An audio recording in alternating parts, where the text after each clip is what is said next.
Welcome to the first and the inaugural episode of what's going to be known as the Millertime Monday show, as these are going to be uploaded on Mondays, hopefully weekly if I can get enough guests to come on. Maybe I'll do a couple solo type deals. But our guest this week is Brandon Woodward from the solo act A New Cut. Hello. And we actually, fun story, we had recorded about 5, maybe 10 minutes of this conversation already, and my device was, for whatever reason, deciding not to record Brandon's side of the conversation. So I had to fix that, and we're back. So technical My issues. side of the conversation really doesn't matter anyway. It's fine. It's your show. It's whatever, pal. You're the guest. No one wants to hear me talk. So we've hopefully got technical issues out of the way, and I'll just pick back up sort of where we left off. So we were catching up, and I had mentioned that your previous release, known as Rabbit or Habit, I had seen around the 18,000 mark. You told me it was actually up to, what'd you say, 22,000? 22, I believe. Yeah. Which is insane. Those are fantastic Ridiculous. Numbers. Absolutely insane. And that was all in lead up to letting all of you watching or listening know that the follow-up for that project, I believe, is releasing soon? August 8th. Yes, sir. August Yeah, 8th, and is. that's... No, My go bad. ahead, I'm sorry. I was just going to say, yeah, it's a follow-up to the last song, Rabbit or Habit, which is part of a series based on an old YouTube horror series back in the day called Everyman Hybrid, when Slender Man was like the big deal in horror spaces. And each song is going to be based, it's the point of view of a different character. And yeah, this is the next one, and I'm super stoked to get it out. Yeah, dude, like, you kind of sent me a little preview or whatever that I heard, and it sounds like it's going to be a banger. Tonally, I think a little different. Definitely showing off your influences a bit more. The first track, Rabbit or Habit, that we were talking about before, definitely has like an Ice Nine Kills vibe. So if that's your thing as a listener, you might want to go check that out. It's very good, very well done, and it's very well done without sounding like a ripoff, which I think is super important when you're letting your influences come through. Yeah. And then from the way it hits for me, as far as what I've heard of it so far, it sounds like this is more in your showing off more of your like Motionless in White influence. Yeah. I've heard I was kind of pulling, as far as inspiration from Motionless in White. Another one of my friends that said it was giving a little bit of Breaking Benjamin. Yeah, I can see that. It's quite different from Rabbit or Habit. There's a lot more singing on it, but especially since I am just kind of starting out in putting music out, I'm just kind of putting feelers out to see what feels best for me at the moment, and I really like the direction I feel like I'm headed right now. Yeah, man. I think it's great. I think what you're doing is, first off, the numbers you're pulling are astounding. Can't get over it. And I think what you're doing is definitely going down the right path. I know you've kind of done a little bit of collab work. Sorry, excuse me. You've kind of done a little bit of collab work as you've been going on, and I think when you're doing collab work, I hear a lot more experimentation going on. Like you're trying to kind of get out of your box a little, which is super sick. Yeah, when I was on that AM Fall song, the April Showers, I was like, you know what? Let me try a new metal thing. Let's just see how that goes, and I think it turned out rad as fuck. So yeah, I agree with you. I think it turned out great. Those AM Fall songs are always like super fun when you get on one, especially if it's one that you're like really vibing with. Oh yeah. So those projects are cool. but yeah, we were talking about influences. You know, the Ice Nine Kills influence on your biggest track so far, and then obviously we were talking the like Motionless in White, Breaking Benjamin, type influence that you can hear on the new track that's coming out. As far as influences go, I've talked to you for a long time, and you have a bag of influences that is just wild. Yeah. Like, can we talk about kind of where you came from when you started getting into music and what first got you going? Because it was Green Day, right? Yes, absolutely it was. I was obsessed with Green Day as a kid. I still am. They are my all-time #1 top favorite band. I got into them from my mom, and when I started writing music, it was very pop punkish, and then I started finding more, I guess you'd call them theatrical acts. Okay. Because after Green Day was My Chemical Romance. Okay. And so I basically jumped from American Idiot to Black Parade just on repeat for both of them. I would have American Idiot, take it out of my Walkman, put in Black Parade, and then repeat. And then from there, for a while, I tried my hand at hip hop. I am pretty sure I have since unlisted or privated all of those. They're not good, but the influences I pulled from there were like Eminem, Tech Nine. There was some Twisted in there. Don't Tell Anybody, but there was some ICP in there.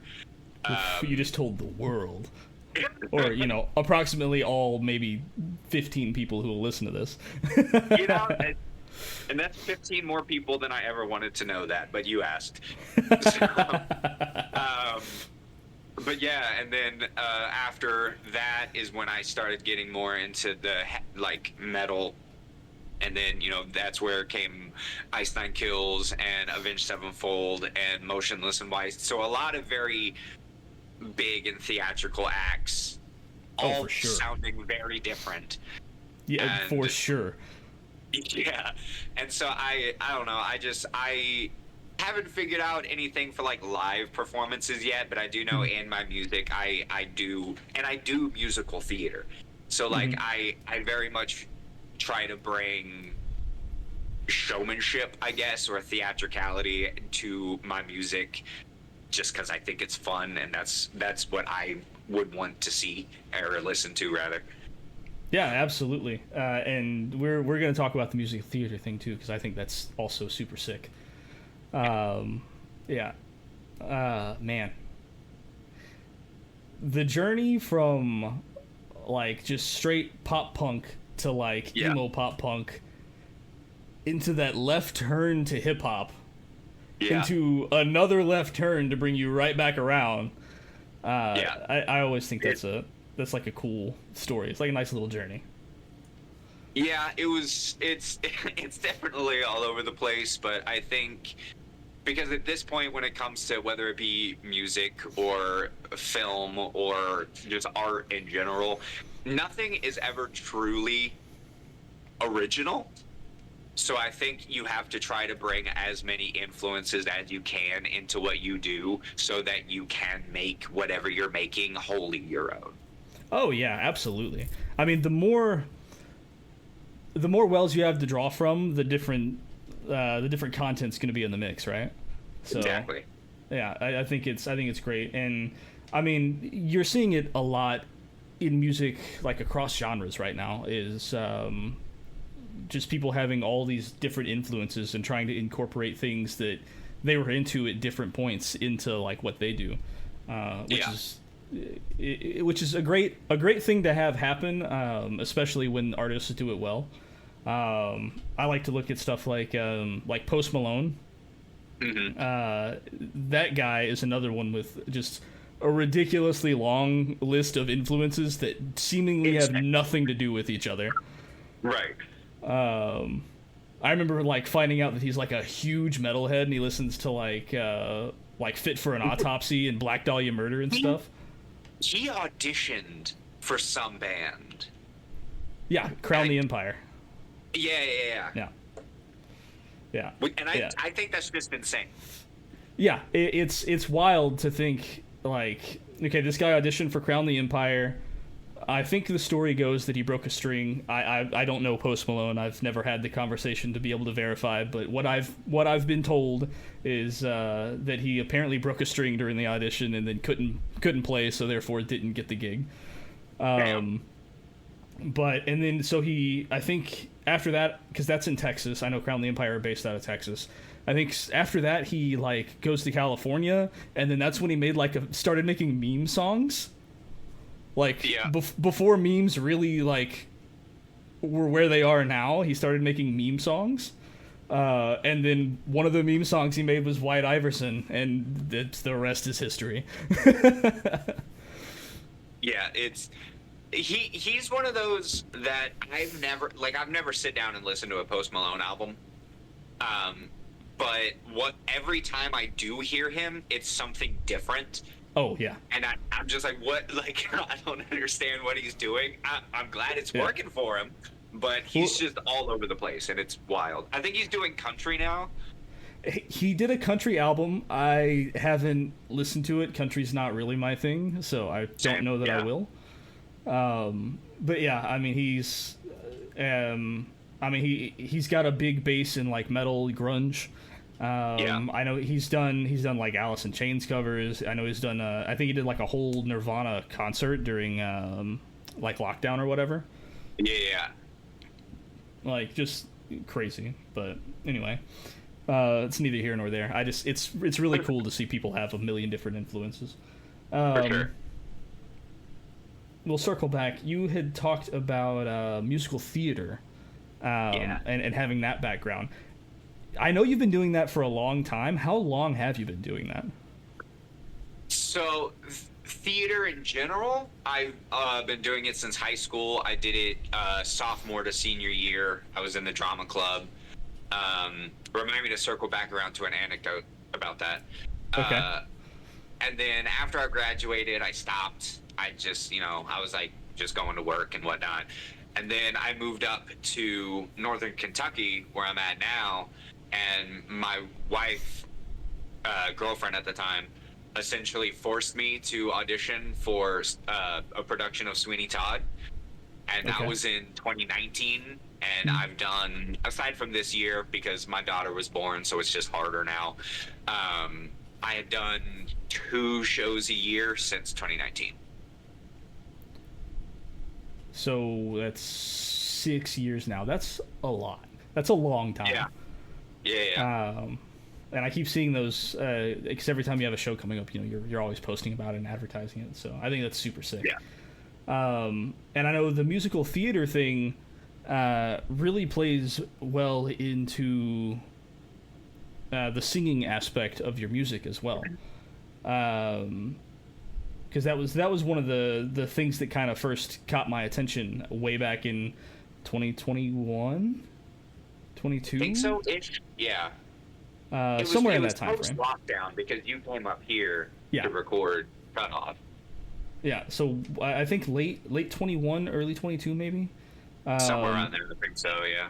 But yeah, when you were doing the Cutoff and we came up and you were kind of singing your chorus to that, it's like you didn't have a lot of issues that people who decide to record music all of a sudden have. You weren't really pitchy. You weren't all over the place. You were pretty consistent, very within human range consistency, which is awesome. So props to you for taking that and then driving forward into another path with it. That's awesome. Yeah, it's when I first decided to start recording and releasing metal, I didn't know how well like having a musical theater type background would translate, because it's one of those, in the musical theater world, I do not have a musical theater voice. Mm-hmm. I have much more a rock voice. So like I did really well in stuff. If anybody listening to this knows anything about musical theater, that's where my voice fit in really well with like Heathers, or American Idiot. There was a Queen show that I did, stuff like that. That is really where my voice fit in, but in other stuff it didn't really work. And so when I first started, made the decision to start doing this, I didn't know how well it would translate. But I listening to it, I think it does work pretty well, especially since it is the juxtaposition of, not to toot my own horn, but toot away. That's what you're here for. Singing, it's got the pretty singing, and then I have the banshee screaming and whatnot. So, yeah. So yeah, I'm glad it translates well. Yeah, I mean, it works out. It makes for a very it's like an interesting tonal difference. Something that I personally like in your music that isn't super prevalent in the genre is you don't have like a very high, super nasally voice, which is like all over the place in especially in metalcore. To the point that sometimes if there's not something unique about the voice, if it's just a high nasally voice, a lot of times I just tune out and go listen to something else. Hot take, maybe. But that's why I never got super into the like some of the like post-hardcore acts like back in like 2010, because I couldn't tell a lot of them apart. Mm-hmm. The main one that I could, and I can't even remember at the moment which band he's from, but Kellen Quinn. Mm-hmm. Yeah, and that's only because, yeah. For some reason, I always think it's of Mice and Men, which I know that it's not. And that's only because his voice was up in the stratosphere. Yeah. Really. And that's not to discredit any of those bands. I think they make good music, but yeah. But when I first started, before I put the cutoff out, I didn't know if my voice would work, because I was like, every metalcore band I listen to has an in the rafters tenor, which I am very much not. My vocal range has grown since I've done the cutoff, but I'm very much not that. So my main thing that I held on to, that I was like, I know it'll be fine, was Howard, because that man is not in the rafters tenor, and he makes it work. Yes. Yeah, we love Howard Jones in this house. Band the man, love him. Yeah, I think that's one of my favorite memories when we were recording the cutoff, because you filmed it all. There was like, I don't remember if you did the scream or I did the scream, but there was a section where I was like, this just needs like a fat, loud, long scream, and and then whichever one of us recorded it, and I was like, praise Howard Jones. Yep. So yeah, I do remember that. That was good, because I remember in the video I made a whole thing of Howard Jones with a halo. With a halo and clouds behind him. Yep. Yeah, super sick. Gosh, man, it's weird to think, by the way, because we've known each other through the internet for a decade, close to a decade at this point. Probably, yeah. Yeah, 2016, 2017. But we went to the same high school. Yep. And there's not...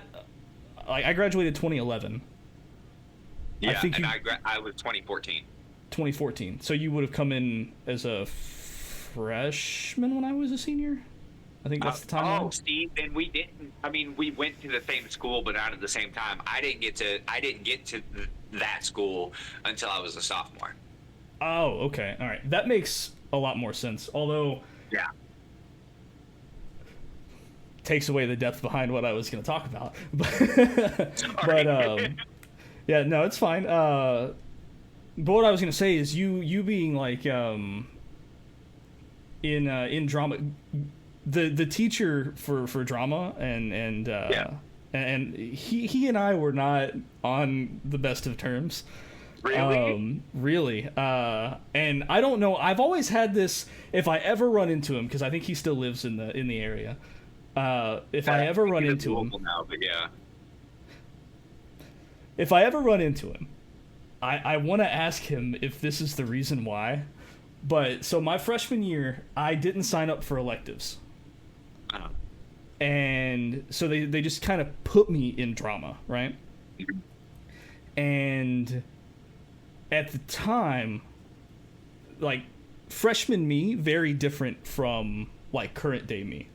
I was super introverted, did not want to like interact with people or be up in front of people, which is not how I am now. I'm a fucking clown now. But so day one, I asked to be transferred out of his class. And then sophomore or junior year, I don't even know if they were still doing it by the time you got there, but we had this class that was called VPA, Visual Performing Arts. And it was a rotating class throughout the semester where you went to his class, you went to the band class, you went to the choir class, and you went to the actual like art class. And so the semester was broken down into 4 parts with you rotating between each section. And when I got to his section, man, I swear to God, he had it in for me the whole time. And like I'll take it to my. He might have. I want to ask him because I'll take it to my grave.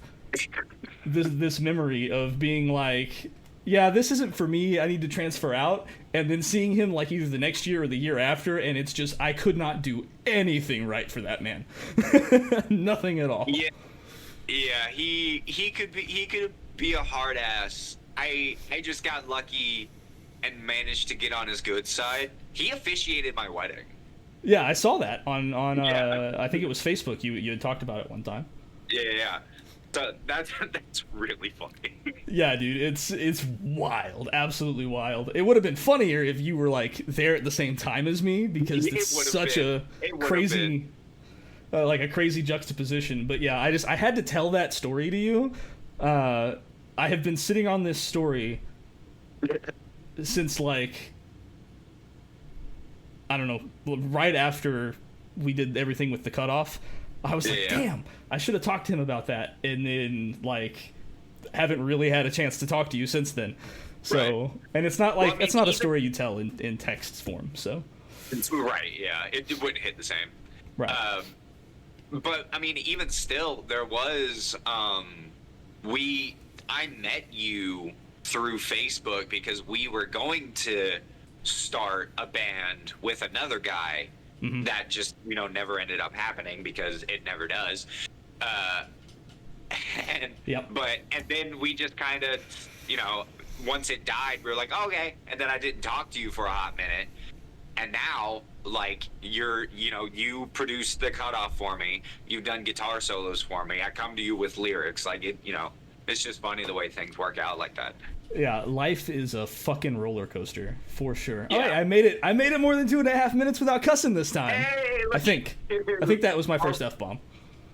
I mean, to be fair, if you did say it before, it wouldn't have even registered. Yeah. I don't know if I've said it. I might have. I don't know. For a little context, everybody listening, before we started recording, he asked me, he was like, since some of this is going on video, do you care if I hit my vape on the video? I was like, no, I don't care. He's like, I didn't know if it was a family show or not. I'm like, dude, as much as I say the F word, it can't be a family show. Like, you're fine. And then, like, for those of you who don't know, if you drop an F-bomb or a few other cuss words in the first, like, 2.5 minutes of a video on YouTube, it, like, demonetizes everything, so you can't make money off of it.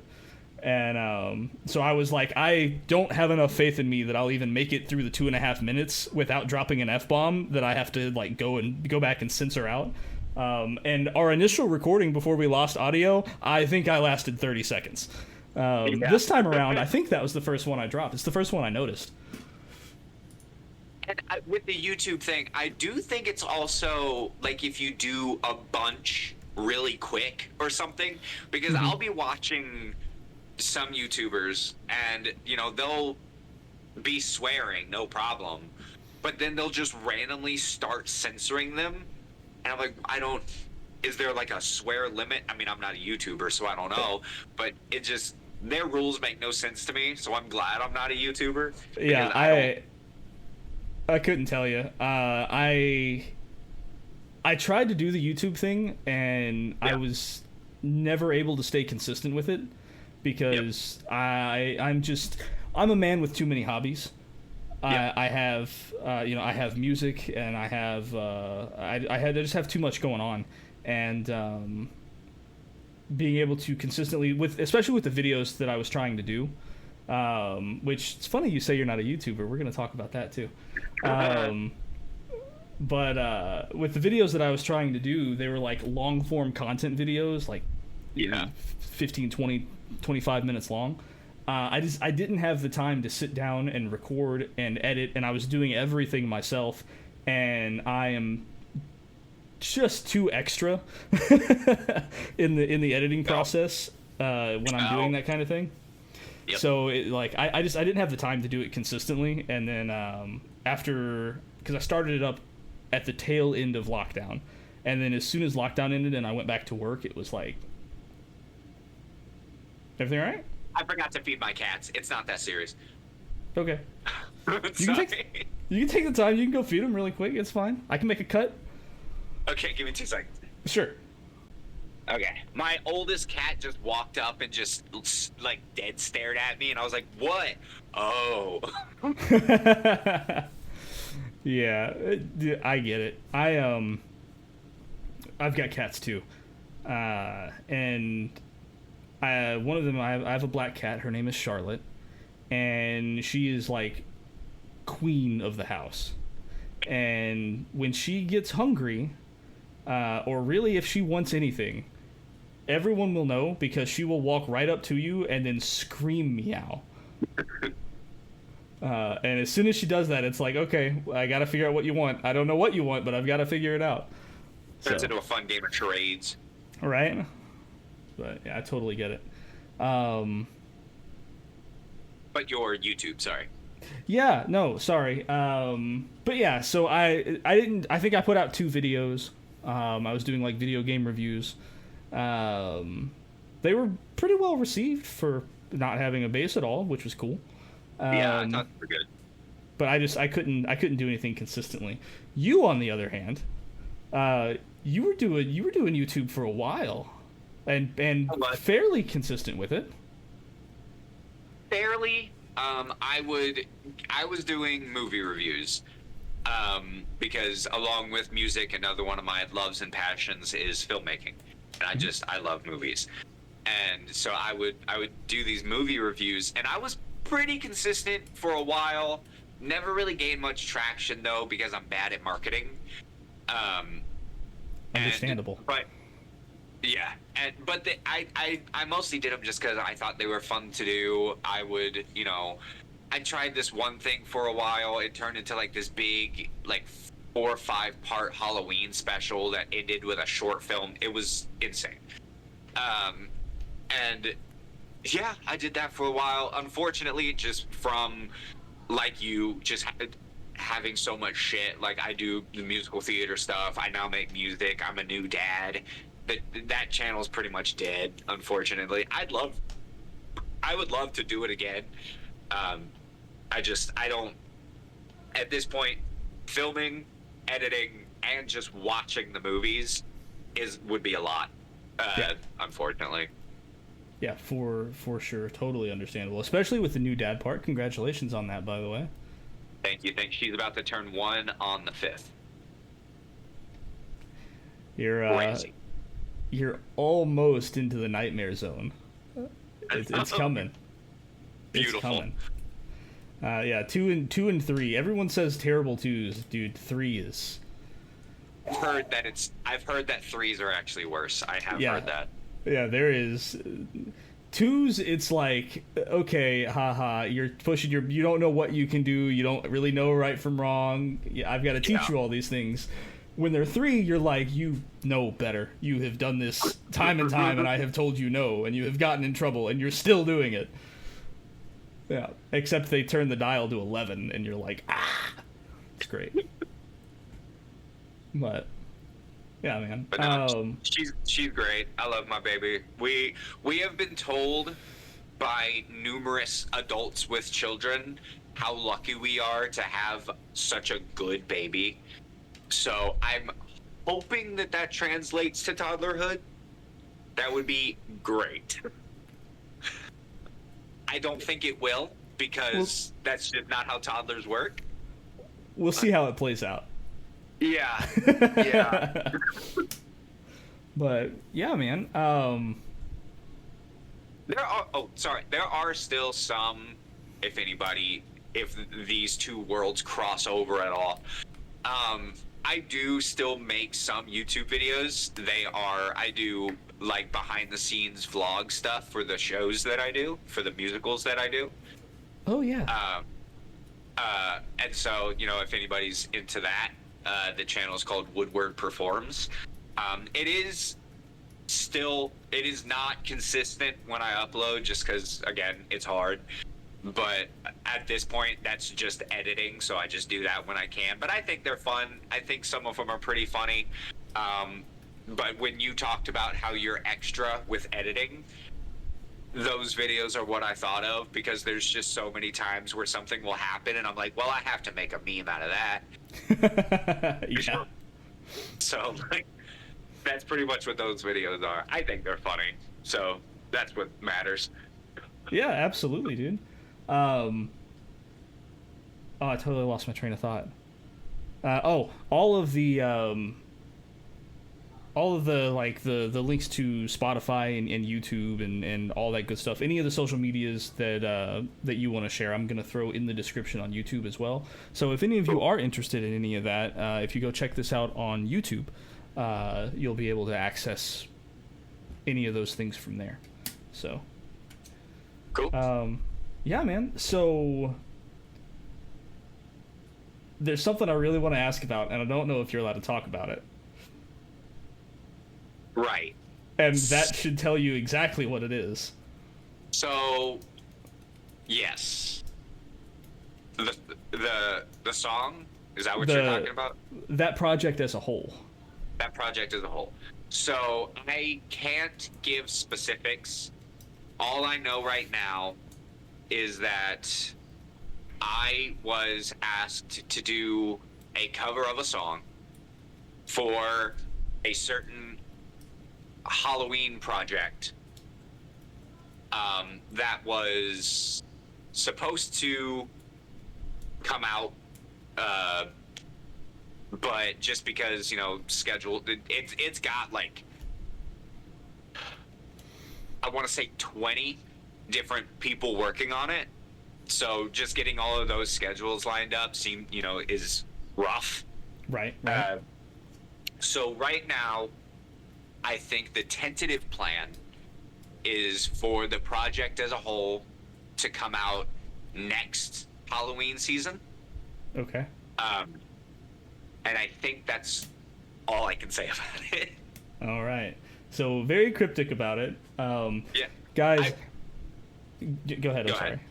Oh, I was just going to say, like, if anybody follows me on Twitter, the New Cut Twitter, I made, like, this whole schedule. I'm like, I'm doing 3 covers. I'm doing 2 originals. And there's one that's TBD.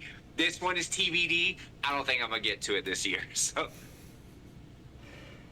unfortunately. Very unfortunate. Listen, I don't get hype about cover songs very often. I had never heard this song before we initially had contact about it. Very well done. Little unfortunate on the production end of it for the song, not the whole project, but the song. Some unfortunate stuff on that end of things, but really, really well done. Very good. I'm really bummed that I don't think I'm gonna be able to put the song out this year because I think they want the song to premiere with the project, which I get, but like it's really good. So It's really good, and you've been sitting on it for like a year and a half. Yeah. By the time Halloween gets here. Yeah. Yeah. Oh, man. All right, I'm gonna have to have you back on when that's coming out so I can talk about it more. Absolutely. Because that's I have so many questions. First off, like I know some of the background behind some of the stuff that you had to deal with while putting all that together. That I would love to have a little commentary on. But also just like the song itself, I don't know. It's hard. I can't ask you specifics. What I'll say about it is that I think it is a perfect example. Granted, it's a cover song. It's not an original. But nonetheless, I think it is a perfect representation of what I was talking about earlier with the blend of like horror, metal, and like the like theatricality of what Absolutely. I'm going for. Yeah, so I think it's a really great representation as a whole of what I want a new cut to be, even though it is a cover song. It might be weird to say that, but no, I get it, and you're right. I'm very excited for that one to come out whenever that may be. Yeah. Fingers next year. Fingers crossed you'll get lucky and they'll be like, yeah, go ahead this year. That would be amazing. Yeah. Oh my god.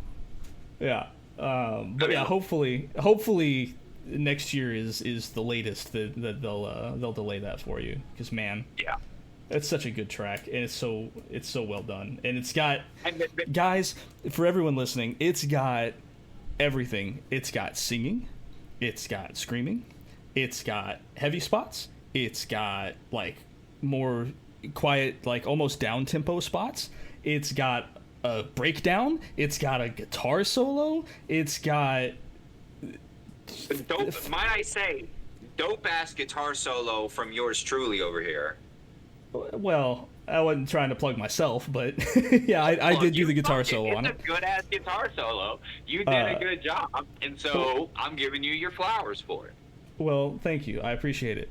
But it's a song with like anything you could want out of a song, it's got it. And the theatrical aspect is definitely there. There's a spot in the song where you have like a laugh. Yeah, that was fun.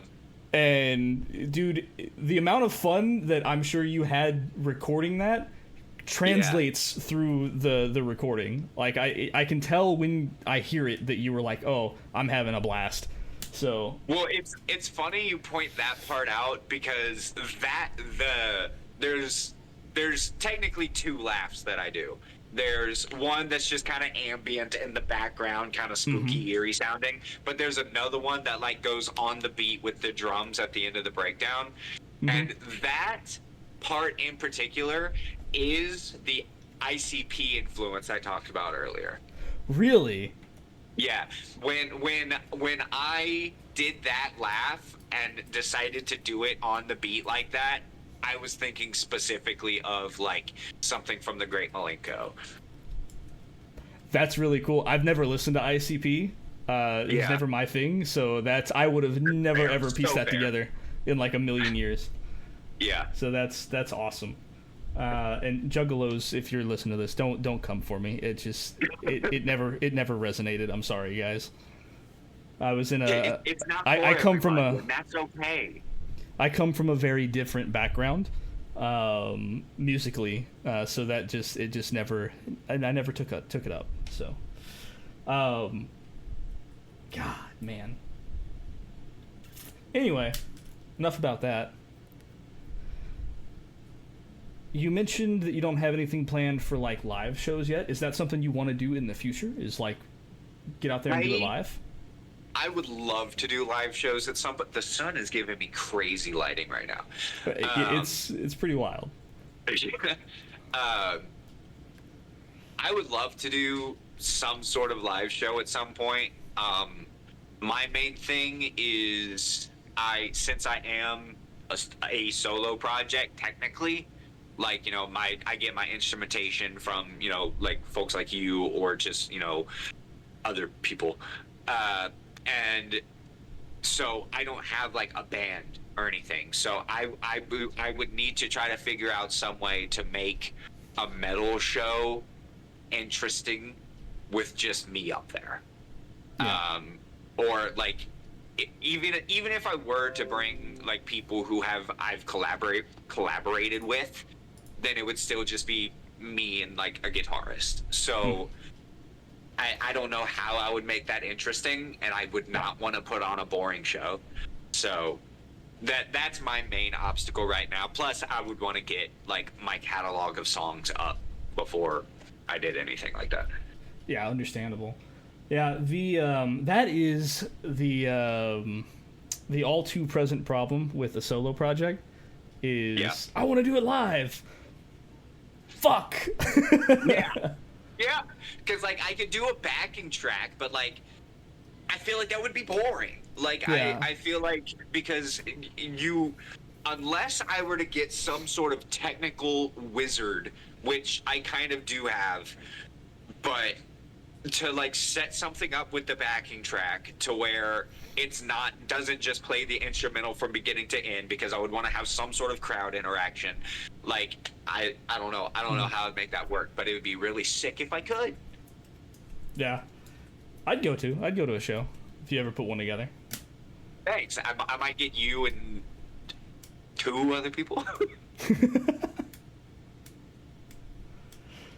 Oh man, it's wild. There's a what country is he from? I think it's Ireland.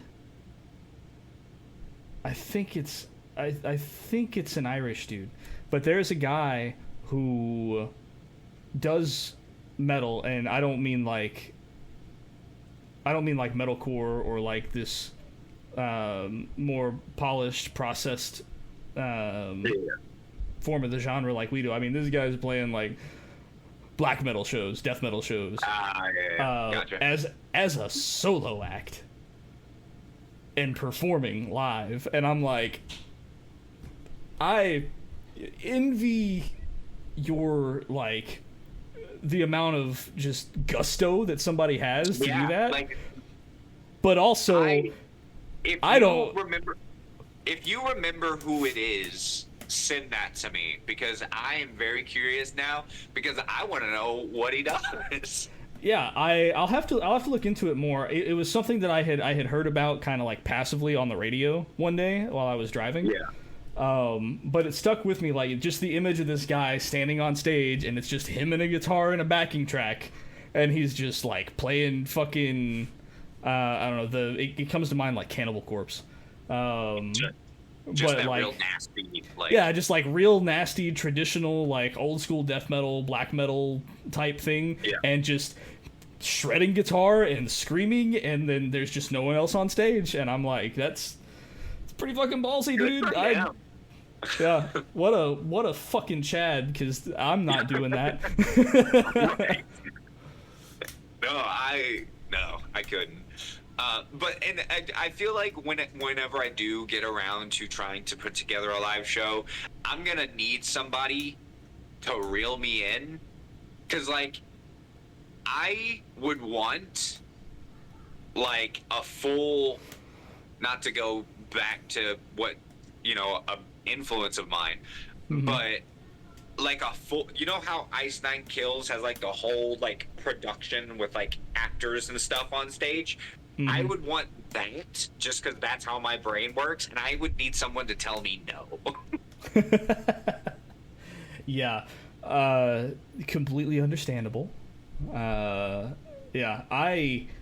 Man, being a solo project and having the desire to play live, I think it's the hardest thing about being a solo project. That and there are other issues that come in when you're also doing all of your own instruments. But I'm sure. playing the desire to play live with the inability to do so the way you want. I think it's the hardest part about being a solo project. I really do. Anyone who's a solo act and they're an independent artist, and they get out and they do their shit. Like, props to those guys, because I don't know that I could. I don't know that I could ever. I think it's really just a confidence thing. I don't know that I could ever have the confidence to stand up there. I wouldn't have the balls. Yeah.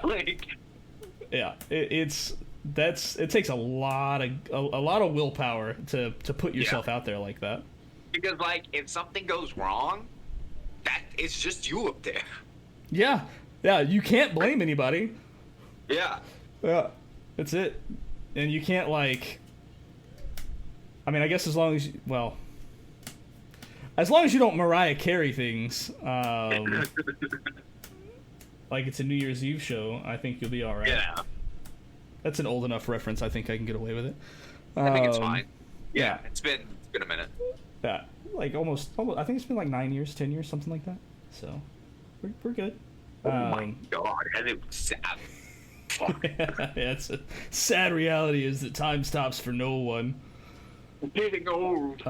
Speaking of time stopping for no one, and then we'll probably. Speaking of getting old. Yeah, we'll probably wrap up shortly after that. And I don't want to dwell on this too long, so we'll just kind of, however long it goes, and then we'll let it peter out. But Ozzy passed away earlier this week. Yeah. Were you ever like an Ozzy guy or a Black Sabbath guy at any point? Oh yeah, I feel like if you do metal, if you do rock, you kind of have to be like, they were so influential. I mean, I don't know enough of the history of metal to know if this is technically accurate, but I've always heard that Black Sabbath is seen as the first like heavy metal band. Yeah, absolutely. So they paved the way, and especially for like the type of music that I'm into and the type of music that I make and try to put out, the very like horror centric, dark theatrical stuff, like that was Ozzy. Like that's what Ozzy did. Like sure, you have all the shit of him like, you know, biting bats and snorting fire ants and what the fuck ever. But like he paved the way for people like me to make the music that I make, even on, you know, a smaller scale. I still remember when I was first learning how to play guitar, I went over to my mom's house, and her roommate played guitar, and he taught me how to play Crazy Train, and I thought that was just the sickest. I was like, I can play fucking Crazy Train. I'm the most awesome person ever. Like, this is sick. Like, and my dad and I used to listen to Sabbath and Ozzy with him. It was much later in Ozzy's career, but the which album is it? He's like standing on top of a mountain with a black flag. I think it's called Scream, maybe. But that, I want to say it was like 2009. But that album we had on repeat all the time. From my, like, I was like, can we put on the Ozzy album? And he was like, yeah, I guess. Was that the one with I Don't Want to Stop on it? Is that the same record? Yeah, it was. Yeah. I think that's like the last like super like banger Ozzy record for me. Sorry, I didn't mean to cut you off. Go ahead. No, you're good, and you're so right. But yeah, so Ozzy passing, it was one of the, we all knew, like, it was a joke for 20 years now how people were shocked he was still alive as it was. So, and we all knew it was coming, especially once he publicly came out that he had Parkinson's. Yeah. But it was definitely still one of those that his passing, it was felt. Like, if you were into metal or rock or anything of the sort, you felt that. Like that one hurt at least a little bit for sure. Yeah, absolutely. Yeah, man. I don't. It was Ozzy's passing didn't hit me like a couple of other icons who have passed hit me in music, but I think a lot of that stems from like a lot of that I think for me stems from like the Parkinson's diagnosis. I had a grandpa who had Parkinson's, so I kind of got to see firsthand what it did to him. So as soon as Ozzy was like, you know, it comes out that he has Parkinson's, I was like, mentally, I'm just like, okay, well,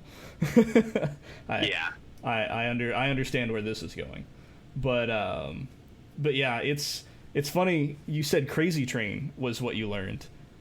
Mm-hmm. Almost everyone starts with Iron Man. So now Iron Man, I was like, I'm gonna try to figure out myself how to play this.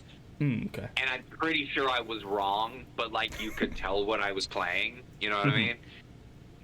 Crazy Train was the first one I learned how to actually play. Gotcha. Because somebody showed me. I wasn't just figuring it out by ear. Gotcha. Yeah, I when you were telling that story, I thought for sure you were gonna say Iron Man, and then you said Crazy Train, and I don't know if you saw my face, but I was like, yeah. Crazy Train. Crazy Train, also the first Ozzy song that I learned how to play. Hell yeah. Somebody tried to show me Iron Man before I ever picked up guitar, back when I was learning how to play bass, because that's the instrument I started on. Didn't last very long. Made the transition very quickly, but yeah, I started on bass, and somebody tried to show me how to play Iron Man, and at a church of all places too. Okay. Yeah, my grandma. I was at my grandma's house, and she's a every weekend churchgoer. Like every service, every weekend goes to church. Yep. So I had gone with her or whatever, and she used to volunteer at the church to like stay over and clean up and vacuum and that kind of thing.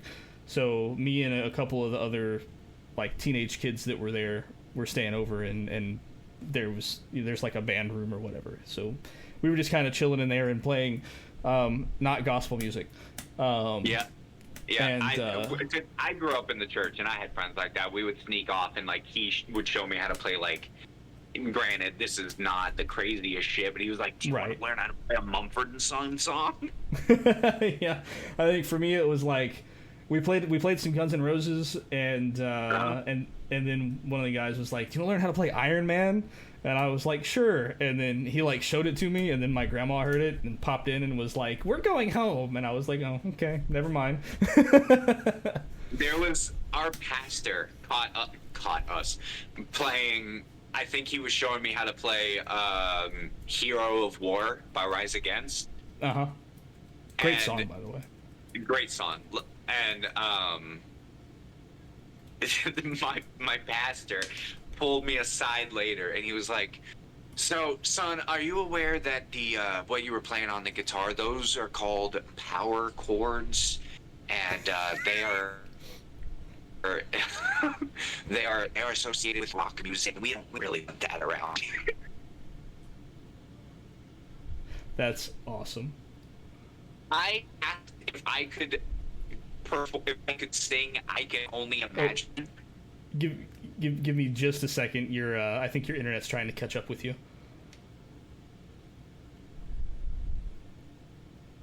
How about now? Talk a little more. I'm talking now to test the internet and see if I'm still lagging. Hello? Still lagging. Weird. Let me see. Having some technical difficulties. We'll see if we can't get through it real quick.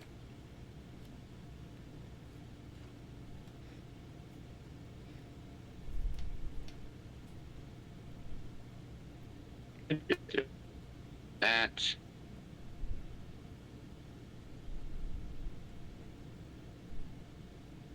Are you there? Yeah, give me just a second. Your audio's better. And what? How about now? Yeah, your audio's fine now. Okay, and let me. Okay. How are we looking sun, feeling, smelling. I don't know. We're getting a little smelling is wild, by the way. But we're getting a little better. We're kind of towards the end anyway. I was gonna go ahead and start wrapping up soon. A couple other things I was gonna talk about, but we can save that for next time, given the technical issues. Yeah, thanks for coming on, man. Thanks for being the first one to do this with me. Absolutely. I hopefully can keep this going, and we can do this again in the future. New song, Into the Dark. Yes. August 8th. And that's on pre-sale all... is available now. Oh, now everything wants to fix, now that I'm starting to wrap everything up. Of course. Well, then let me just say, I asked if I could perform I Can Only Imagine by Mercy Me, one of the most white bread, just like hands in the air praise songs you can think of. And I was told no, because it was too contemporary, because it had drums. What kind of backwoods Southern Baptist church did you go to? They only did hymns. They had a piano for backing. Sometimes a dude with an acoustic guitar with the piano. That's wild. And look at me now. Look, I don't know. I've been pretty far removed from anything church related for a while, but that's different. That's real different. Yeah, that's where I started. I was gonna be a preacher. I can't end it on that. We're gonna have to explore that story. What? Yeah, I was gonna be a preacher. I used to go to this Bible camp every summer for a week with my church youth group, and one year, my best friend at the time, keep in mind, at this camp, every night we would have service, and it was the most emotionally manipulating shit you'll ever hear. And we were like literal children in tears, gut-wrench sobbing every night for a week. Because of these. Oh, sorry. Was it the let me I'm by the way, I'm just to the listeners, I'm not against the idea of people having a religion or wanting to worship whatever they want to worship. I don't want anyone to take the wrong idea. However, I personally have had some pretty bad experiences that sort of pushed me out of that vein, and then also just I got some world experience which helped with that as well. So anyway, now that I've prefaced this with that, was it one of those, and you're gonna burn in the lake of fire and you brimstone and you're going to hell? Was it one of those just every night? Pretty much. It was one of the, like, they would hit us with that. They would hit us with, basically if somebody and they are not saved, if they die and go to hell, that's your fault. What? Yeah.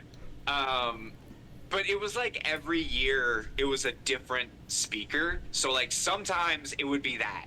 And then the next year it was this guy who was basically a stand-up comedian that said Bible verses sometimes. It was the most bizarre shit. But one of the years where there was, the gut-wrenching sobbing, my best friend at the time was like, I've been called to preach, and he like went up in front of the whole camp and like announced this to everyone. And then when we came back home, he announced it to the whole church, and they made like a big deal about it. And then I went, yeah, me too. Nice. Yeah, and I stuck to that for a minute. I was like, I guess I'm gonna be a preacher.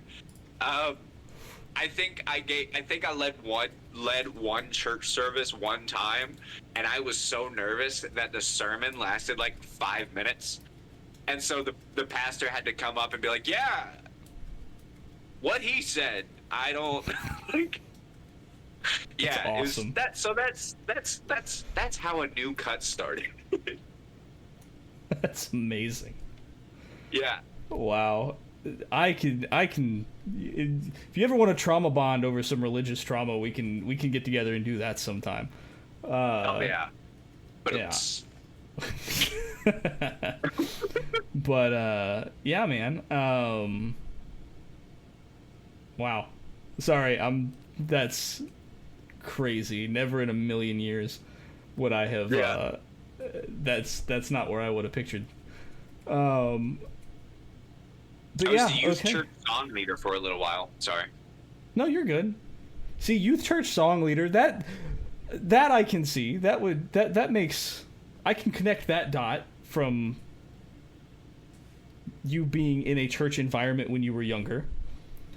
I won't read too much into you saying that you can see that.